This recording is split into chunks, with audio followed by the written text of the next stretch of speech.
자, 오늘은 특세를 앞두고 좀 우리가 하나님이 현실이 되게 하라는 주제로 다음 주까지 말씀을 좀 나누도록 하겠는데요.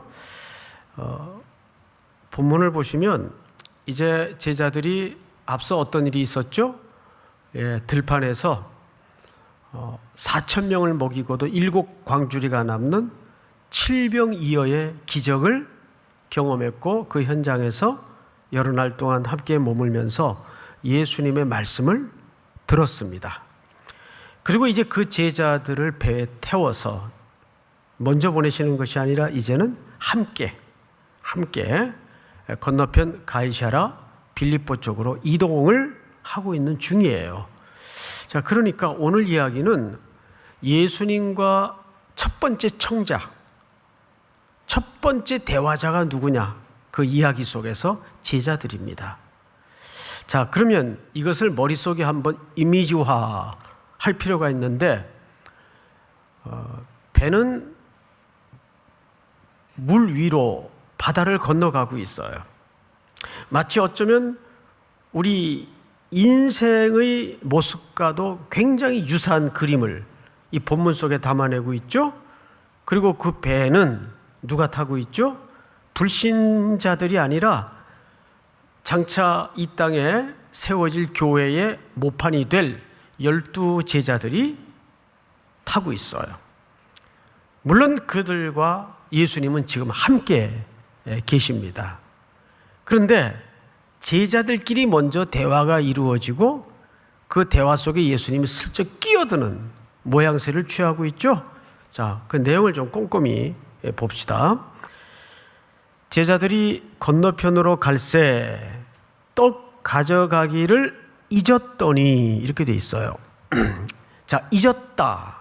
여러분, 잊었다의 반대 개념이 뭐죠? 기억하다입니다. 그렇죠? 그래서 오늘 결론이 뜻밖에도 기억하다로 끝이 나요. 잊었다로 시작을 해서 기억하다로 결론이 마무리가 됩니다. 이런 구조를 우리가 놓쳐서는 안 될 것 같아요. 자, 그러면 이들이 잊은 건 뭐죠? 떡을 잊었어요. 그 들판에 남은 그 떡 가져오는 거를 잊어버렸어요. 그러자 예수님께서 그 대화에 끼어듭니다. 예수께서 이르시되 삼가 바리새인과 사두개인들의 뭐를 주의하라? 누룩을 주의하라. 자, 잠깐 앞을 보실까요?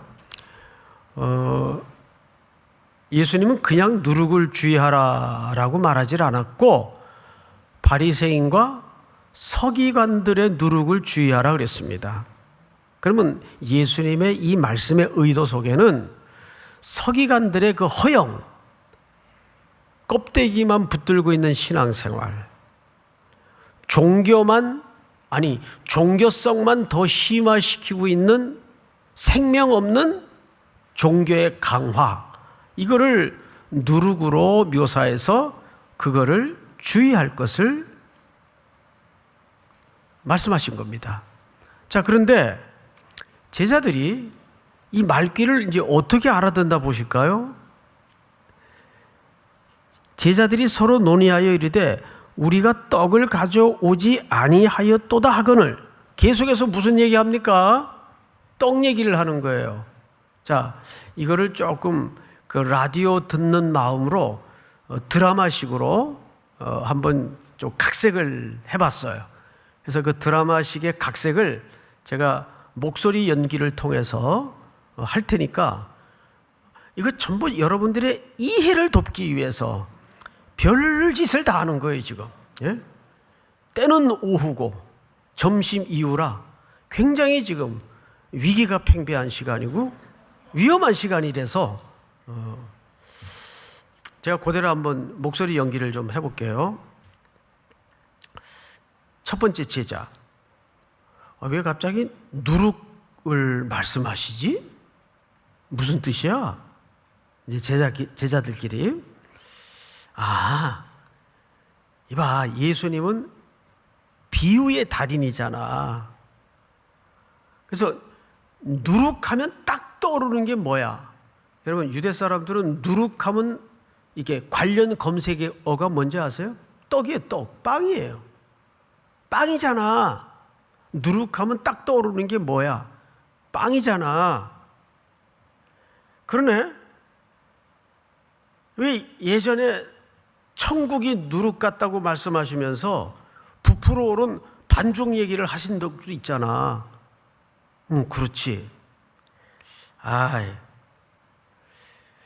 그러면 우리가 빵 안 챙겨온 것 때문에 예수님이 우리를 향해서 뭐라고 말씀하시는구나. 그러게. 오늘 이 식사 당번 누구야? 왜 안 챙겨왔어? 배시 너야? 베드로. 예? 이렇게 된 거예요.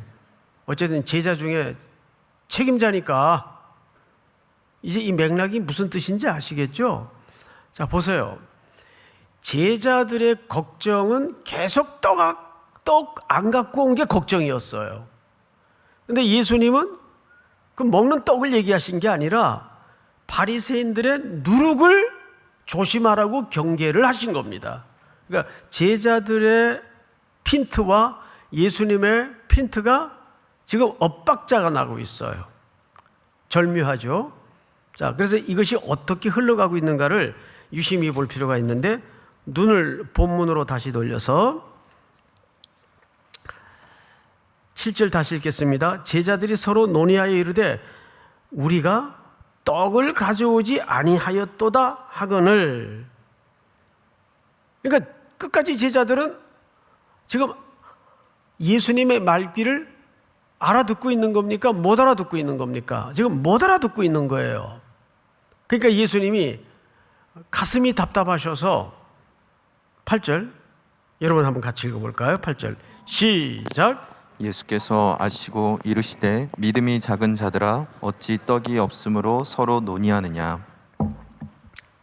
예수님이 여기서 뭐라고 지적을 하셨는가 하면 믿음이 어떠한 자들아? 적은 자들아. 자, 그러면 예수님의 이 지적과 제자들의 걱정이 이게 말이 앞뒤가 맞아요, 안 맞아요? 이게 안 맞단 말이에요. 보세요. 잊어버린 거하고 믿음이 적은 거하고 무슨 상관이 있어요? 떡 안 갖고 온 거하고 믿음이 적은 거하고 무슨 상관이 있어요? 이게 뭔가 지금 계속 간격을 이루어서 엇박자가 나고 있는 거예요.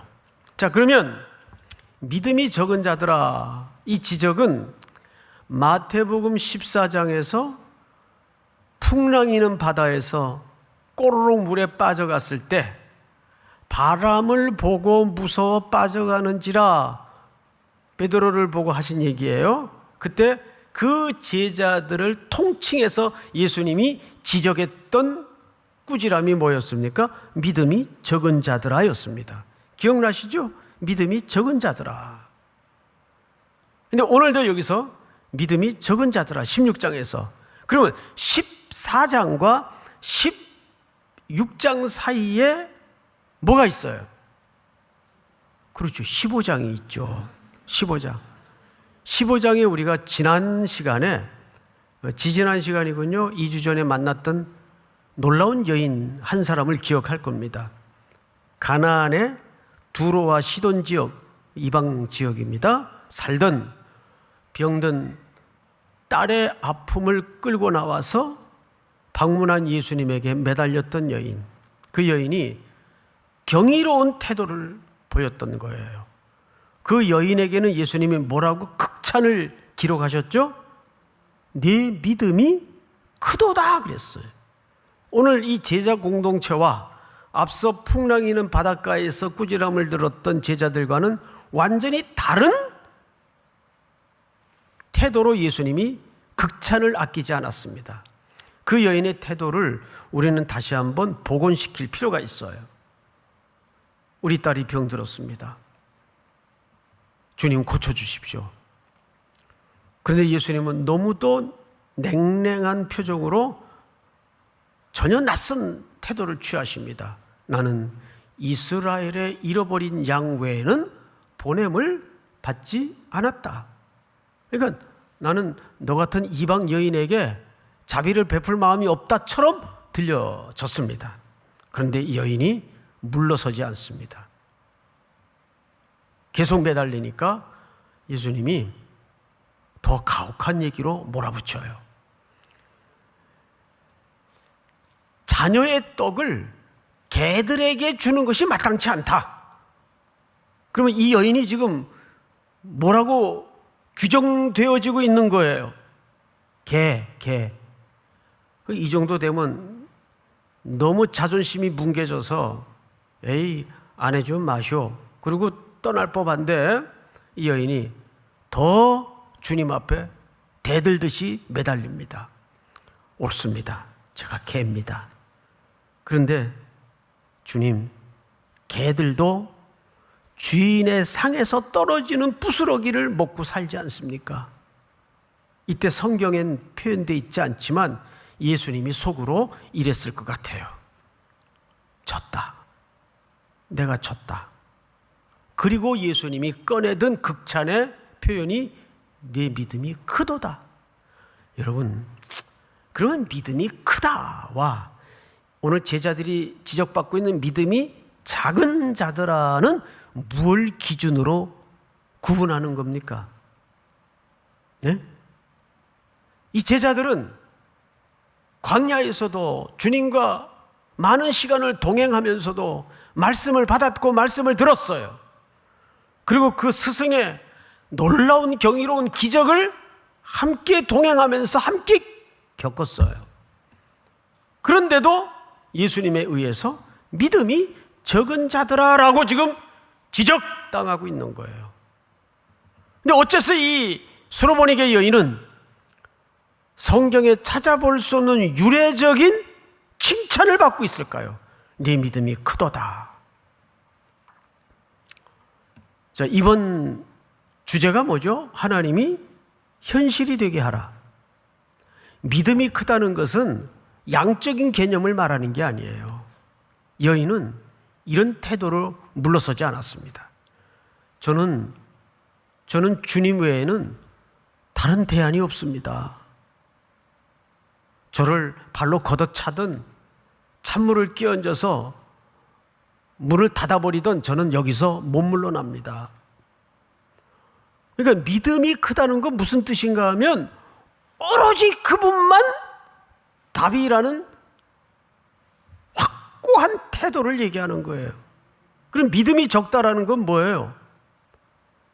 믿음이 적다라는 것은 염려를 가지고 있는 마음이에요. 지금 이 배에 태워진 제자들이 지금 누구와 함께 있어요? 지금 예수님과 함께 있단 말이에요. 그리고 그 예수님의 기적을 받고 예수님의 말씀을 들었어요. 그런데도 먹고 입고 쓰는 염려에 묶여서 걱정을 하고 염려를 하는 것은 무슨 뜻인가 하면 나누어진 마음이란 뜻이에요. 원문이 아무것도 염려하지 말라. 오직 모든 일에 기도와 간구로 너희 구할 것을 감사함으로 하나님께 아뢰라. 그 감사함으로 왜 아뢰야 될까요? 그분이 나의 주인이시고 나의 주님이시고 나의 아버지시기 때문에 내 모든 삶을 1서부터 100까지 완전하게 온전하게 책임지신다는 의존적 태도를 얘기하는 거예요. 아무것도 염려하지 말고 오직 모든 일에 기도와 간구로 너희 구할 것을 감사함으로 하나님께 아뢰라. 그리하면 모든 지각에 뛰어난 하나님의 평강이 그리스도 예수 안에서 너희 모든 필요를 채우시리라. 여러분, 그 사실을, 그 약속을 믿으십니까? 하나님께 나아가는 자는 반드시 그가 계신 것과 또한 자기를 찾는 자들에게 상 주시는 이심을 믿어야 할지니라. 그럼 도대체 이들이 믿음이 이런 상태로 나락에 떨어진 근본적인 이유를 알아야 돼요. 우리 히브리서 4장을 한번 좀 보십시다. 자, 띄워주세요. 그들과 같이 우리도 복음 전함을 받은 자이나 들은 바, 우리가 복음 전함을 이제 받았잖아요. 그렇죠? 들은 바, 그 말씀이 그들에게 유익이 되지 못한 것, 유익하지 못한 것은, 그러니까 아무리 말씀을 퍼붓고 말씀을 듣고 공부를 해봐야 유익이 안 되는 이유가 뭐냐 하면 믿음과 결부시키지 아니함이라. 듣는 자가 믿음과 결부시키지 아니함이라. 그냥 들은 걸로 끝나버리는 거예요. 쉽게 얘기하면 요단강에 발을 딛지 않는 거예요. 자, 우리 여호수아서 한번 띄워주세요. 여호수아가 이스라엘 백성들을 데리고 가나안 땅에 들어가서 이제 여리고성 전투를 앞에 두기 위해서 이제 요단을 건너야 돼요. 자, 그런데 하나님이 말씀을 미리 하셨어요. 반드시 그 요단을 너희는 건너게 될 것이다. 백성이 요단을 건너려고 자기들의 장막을 떠날 때 제사장들은 언약궤를 메고 백성 앞에서 나아가니라. 다음 절 시작. 요단이 곡식 거두는 시기에는 항상 언덕에 넘치더라. 궤를 맨 자들이 요단에 이르며 궤를 맨 제사장들의 발이 물가에 잠기자. 본문을 잘 보세요. 궤를 맨 제사장들의 발이 물가에 먼저 어떻게 했어요? 디뎠어요. 이걸 신앙의 담력이라고 합니다. 이걸 믿음이라고 합니다. 물은 아직도 흐르고 있었어요. 예? 그러면 물이 흐르고 있는 게 이 하나님의 백성들에게는 현실이 아니었어요. 그들의 현실은 하나님이 이 강을 건널 수 있다고 약속하신 그 말씀이 현실이었어요. 하나님이 현실이었어요. 믿습니까? 그 강물이 현실이 아니라, 가로막고 있는 강물이 현실이 아니라 하나님의 약속이 현실이 되어서 발을 디뎠어요.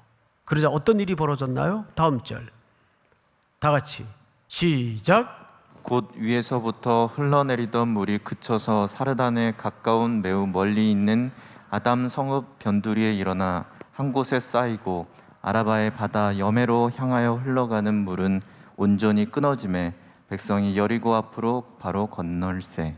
다음 절 여호와의 언약궤를 맨 제사장들은 요단 가운데 마른 땅에 굳게 섰고. 무슨 땅? 방금 갈라진 땅 밑이 마를 수 있어요? 마른 땅이에요. 홍해를 건널 때에도 건네보니 그들이 무슨 땅으로 건넸죠? 마른 땅으로 건넜어요. 밤새 동풍쪽 선풍기를 하나님이 부르셔서 땅을 바짝 말렸습니다. 마른 땅을 준비하셨어요. 굳게 섰고 그 모든 백성이 요단을 건너기를 마칠 때까지 모든 이스라엘은 그 마른 땅으로 건너갔더라. 할렐루야. 그리고 건너서 첫 번째로 맞이한 전투는 난공불락의 두터운 벽의 두께를 자랑하는 요새예요. 언덕에 자리 잡은 그 성은 결코 인위적으로 무너뜨릴 수 있는 성이 아닙니다. 그런데 법궤를 앞에 놓고 나팔을 불면서 매일 돌게 한 다음에 마지막 날에는 외치라! 그래서 외쳤더니 성이 무너졌대요. 말이 돼요? 말이 안 되죠.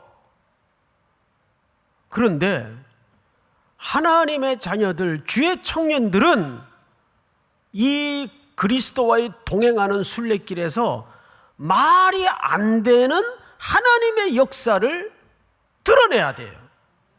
왜? 보이는 세상의 현실이 우리의 현실이 아니고 보이지 않는 하나님의 역사가 우리의 현실이기 때문에. 믿습니까? 그러려면 우리가 들은 말씀은 그건 그냥 교회 안에서나 사용하는 하나님의 말씀이고, 실제 그런 사람들 많아요. 교회 지도자들이라는 분들도, 중직이라는 분들도 목사님 그거는 이게 현실이 그렇지 않습니다. 현실은 이게 있어야 돼요, 목사님. 이게 뭐예요? 난 아직도 모르겠어요. 이게 뭐예요? 예? 이게 뭐예요, 여러분? 그래서 제가 조심스럽지만 어떻게 재정이 현실이 될 수 있습니까? 하나님이 현실이어야죠. 어떻게 재정이 현실이 될 수 있습니까? 자주 쓰는 표현처럼 두 눈 뜨고 시퍼렇게 살아계신 하나님이 현실이어야죠. 그래서 주의 청년들은 무조건 이리 가야 성공할까, 저렇게 가야 성공할까, 이거는 아직도 삶의 주체가 자기 쪽에 있는 거예요. 하나님은 어느 쪽으로 가야 성공할 수 있느냐, 그런 걸 가르쳐주고 그런 걸 지시하시는 분이 아니에요. 그거 믿으셔야 돼요. 거기가 흙먼지 날리는 자갈밭에 돌밭에 팔레스타인 땅이든 그 자가 하나님께 붙들려서 신실한 복을 누리는 사람이면 복을 받는 거예요. 그 땅이. 한 시대가 요셉에게 들러붙어서 요셉을 죽이려고 감옥에 넣고 온 시대를 걸쳐 고난의 불구덩이로 집어던졌지만 그 한 시대가 요셉을 감당하지 못했잖아요.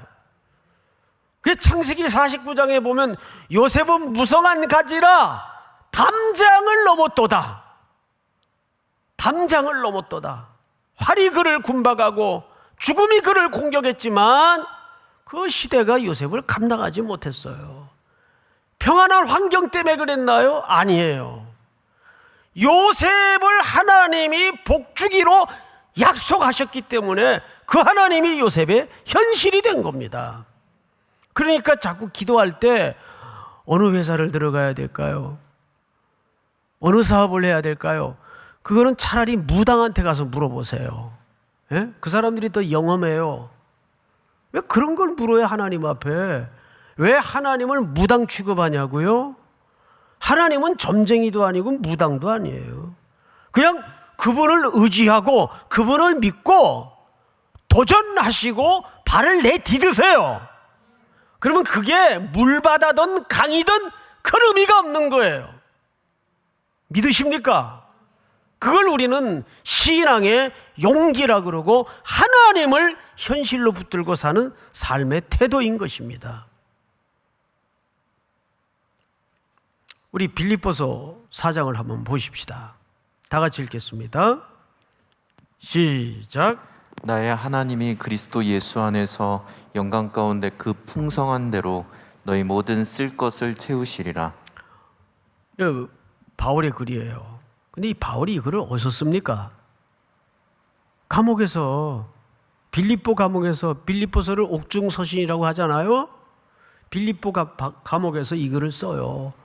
근데 이 말이 되는 얘기예요? 나의 하나님이 그리스도 예수 안에서 영광 가운데 그 풍성한 대로 너희 모든 쓸 것을 어떻게 하시리라? 채우시리라.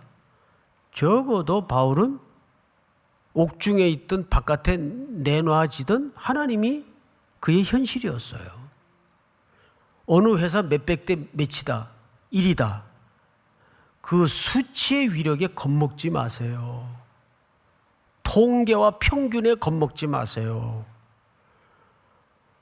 어린 다윗이 아버지 심부름으로 형들 싸우는 전쟁터에 나갔다가 기겁할 일을 목격하게 됩니다. 사울의 군대가, 거기서는 정확하게 이스라엘의 군대라고 성경 기자가 표현하지 않고 사울의 군대라고 그랬어요. 이스라엘 왕 사울, 거대한 규모 골리앗 앞에 거대한 덩치 세력 골리앗 앞에 사시나무 떨듯 온 이스라엘 군대가 벌벌벌 떨고 있었어요. 그러니까 사울은 다윗에게 온갖 중무장을 시키려고 갑옷도 입혀봤다가 칼도 채워봤다가 오히려 그게 다윗에게는 방해거리밖에 안 됐어요. 그래서 평소 양을 몰며 그 양을 지키던 물맷돌 5개를 들고 골리앗 앞에 어린 다윗이 섭니다. 그리고 일가를 던졌던 다윗의 멘트가 뭔지 아세요? 좀 그런 멘트 좀 개발하세요. 예? 다윗이 써먹었던 멘트. 이 할례 없는 백성이, 제 입을 보면 욕 튀어나올 것 같죠? 예? 이 할례 없는 백성이 그 다음에 무슨 단어를 썼는지 아세요? 하나님의 군대를 모독하는도다. 그러니까 이스라엘 군대를 다윗은 누구의 군대로 이해했어요? 해석했어요. 하나님의 군대. 여러분들이 누구의 자녀예요? 하나님의 자녀. 하나님의 군대로 해석을 했어요. 하나님의 군대를 모독하는도다. 전쟁은 여호와께 속한 것인즉 하면서 물맷돌로 골리앗의 이마를 정통으로 맞춰가지고 거꾸로 틀었어요. 그 큰이 얼마나 맞히기 좋았겠어요. 예? 여러분, 이것이 하나님을 현실로 삼는 자의 멋입니다. 멋. 예? 자, 마지막으로 우리 마태복음 6장을 한번 띄워주세요. 오늘 있다가 내일 아궁이에 던져지는 들풀도 하나님이 입히시거든. 천지는 전부 하나님의 우리를 가르치시는 교육의 현장이고 메시지예요. 무심히 흘러가는 뭉게구름 속에도 하나님은 하나님의 창조된 형상에서 깨달을 수 있는 하나님의 언어들을 감추어 놓았고, 무심히 날아다니는 새들에게도 하나님의 말씀을 감춰놨어요. 하나님이 그러셨잖아요. 얘들아, 공중에 나는 새를 좀 봐라. 그러면 그게 시각적으로 보라는 얘기가 아니잖아요. 생각 좀 해봐라 얘들아, 그 뜻 아니에요. 에? 쟤들이 무슨 어디 땅을 사놨냐, 뭐 먹이를 위해서 농사를 짓냐, 내가 다 입힌다. 에? 쟤들 먹을 벌레들 내가 다 만들어 놨고 걔들 그 벌레 잡아먹고 산다. 아니, 그런 미물들도 하나님이 다 챙기고 바리바리 준비를 하시는데 하물며 너일까 보냐, 하물며 너일까 보냐. 이 말씀 앞에 우리는 고개를 떨궈야 돼요. 왜 우리가 이렇게 염려에 가득 메어 붙들고 전전긍긍하면서 불안하여 잠 못 이루는 밤을 보내고 왜 이렇게 사는가? 성경을 잘 보세요. 들풀도 하나님이 이렇게 입히시거든. 하물며 너일까 보냐. 이것도 뭐라 그래? 믿음이 작은 자들아. 다음 절. 그러므로 염려하여 이르기를. 이 염려라는 것이 마음이 나누이다. 뭐 하나님 이렇게 기도해 보다가 그냥 안 되면 또 뭐 이런 방법도 한번 해보고, 이거는 하나님을 현실로 삼는 태도가 아니에요. 수로보니게 여인, 그 여인의 승부수. 염려하여 이르기를 무엇을 먹을까, 무엇을 마실까, 무엇을 입을까 하지 말라. 다음 절. 이는 다 누가 구하는 것. 여기 이방인이라는 말은 하나님을 아버지 삼지 않는 모든 사람들을 성경에서는 이방인이라고 합니다. 혈통적으로 유대 민족이 아닌 그런 기준이 아니에요. 이방인들은 왜 염려해야 되는지 아세요? 왜 염려할 수밖에 없는지 아세요? 왜? 자기 인생을 자기가 책임져야 되니까. 먹을 거, 입을 거, 쓸 것을 자기가 책임져야 돼요. 자기가 자기 인생의 주인이 되어 사는 사람들이 이방인이에요. 그런데 우리에겐 누가 아버지세요? 말만 하지 말고 하나님이 우리 아버지시란 말이에요. 그 아버지가 여러분들 때문에, 우리 때문에 얼마나 잠도 못 주무시고 전전긍긍하시는지 아세요? 쩔쩔매는지 아세요? 여러분 이 순례길을 걷다가 피곤해서 널브러져 있으면 그 옆에 주님이 같이 앉아 계세요. 걔 깰 때까지, 걔 정신 차릴 때까지. 왜? 사랑하는 자가 약자이기 때문에 쩔쩔매세요. 늘 부모는 그렇잖아요. 뭐 이렇게 어떤 집에 보면 부모가 뭐 크게 잘못을 해가지고 애들한테 무슨 약점 잡혀 사는 것 같아요. 이렇게 딱 보면은 엄마들도 괜히 쩔쩔매고 얘가 또 뿔따구 낼까봐. 아, 이런 말은 이게 참 강단에서 안 쓰는 말이어야 하는데, 항상 그래요. 집안에 보면은 저도 쩔쩔매요. 저도. 왜? 아버지니까. 그래도 그것이 흥겹고 좋아요. 그것이 때로는 아버지로서의 어쩌면 행복이고, 하나님이 여러분들에게 그러시더라고요, 보니까. 그러니까 좀 이렇게, 이거를 어떻게 설명을 해야 될까? 하여간 특세를 나오세요. 네, 특세를 나오면 네? 그 말씀을 드릴 수 있어요. 하나님과의 영적인 이렇게 스킨십이라고 그러죠. 여러분, 스킨십은 굉장한 메시지의 소통의 도구요 방법입니다. 스킨십은 말씀으로, 기도로, 물가에 발을 딛는 용기로 하나님 안으로 계속 깊이 들어가는 거예요. 그래야 그 하나님 안에서, 그리스도 안에서 사는 흥겨움과 유쾌함과 즐거움과 부여와 행복이, 어쩌면 그렇게 아멘을 안 하세요? 예? 믿습니까? 예, 속으로는 다 아멘을 하고 계신 줄을 믿습니다. 자, 마저 읽겠습니다. 그런즉 너희는 먼저 그의 나라와 그 의를 구하라. 그리하면 이 모든 것을 너희에게 더하시리라. 자, 우리는 더하시리라는 말만 붙잡지 말고 그 전에 먼저 의를 구한다는 말은 하나님을 아버지로 받아들이라, 그 말이에요. 그분이 잘못하면 벌 주고 잘하면 상 주고 하는 그런 무슨 위에 상관 같은 분이 아니에요. 그냥 아버지세요. 하나님이 아버지. 그러니까 여러분들이 무슨 미사여구를 동원해서 뭐 이렇게 시 같은 기도하려고 애쓰지 마시고, 그저 그냥 속이 답답하고 힘들고 어려울 때는 평일날이라도 또 계신 그 처소에서라도 엎드려서 다 휴대폰 꺼놓고, 아버지, 그 한마디면 우리 하나님이 다 알아요. 아이고, 너 힘들구나. 제가 가끔 이제 마음이 너무 힘들면 어머니 산소가 이 파주에 있거든요. 가끔 혼자 이제 파주에 가요. 아무한테도 알리지 않고. 그럼 그 앞에서 뭐 어머니 산소 앞에서 무슨 할 말이 있겠어요. 어머니, 저 왔어요. 그러면 그 어린애 같은 눈물이 속에서 삐질삐질 올라와요. 하나님 앞에서 그런 거예요. 제일 먼저 우리는 하나님을 아버지 삼는 연습이 좀 있었으면 좋겠어요. 스킨십 있게.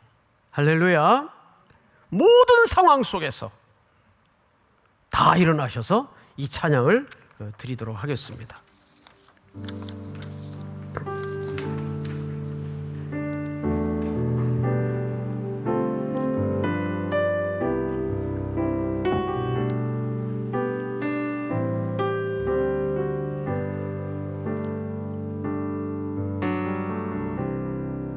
모든 상황 속에서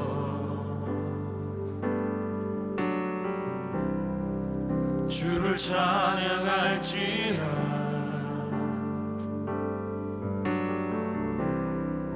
주는 너의 큰 상급,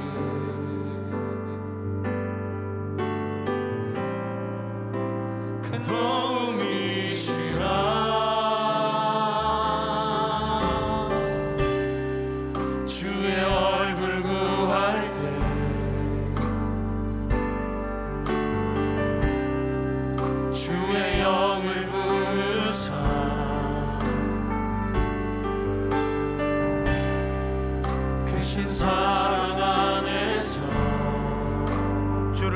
하소서. 주를 보게 하소서. 내 영혼이 걱정되고 걱정되어 싸우니 이름에는 들어 주를 바라봅니다. 내 영혼이 걱정되고 걱정되어 싸우니 이름에는 들어 주를 바라봅니다. 우리 다시 한번 내 영혼이 확정되고 확정되어 싸우니 영혼이 확정되고 확정되어 싸우니 믿음에는 들어 주를 바라봅니다. 내 영혼이 확정되고 확정되어 싸우니 믿음에는 들어 주를 우리 다시 한번 손을 들고 내 영혼이 확정되고 확정되어 싸우니 영원히 확정되고 확정되어 싸우니 믿음에는 들어 주를 바라봅니다. 내 영혼이 확정되고 확정되어 싸우니 믿음에는 들어 주를 우리 다시 한번 내 영혼이 확정되고 확정되어 싸우니 영혼이 확정되고 확정되어 싸우니 믿음에는 들어 주를 바라봅니다. 내 영혼이 확정되고 확정되어 싸우니 믿음에는 들어 주를 바라봅니다. 우리 서신 채로 눈을 감고 기도합니다. 하나님이 내 모든 염려에 현실이 되게 하여 주시옵소서.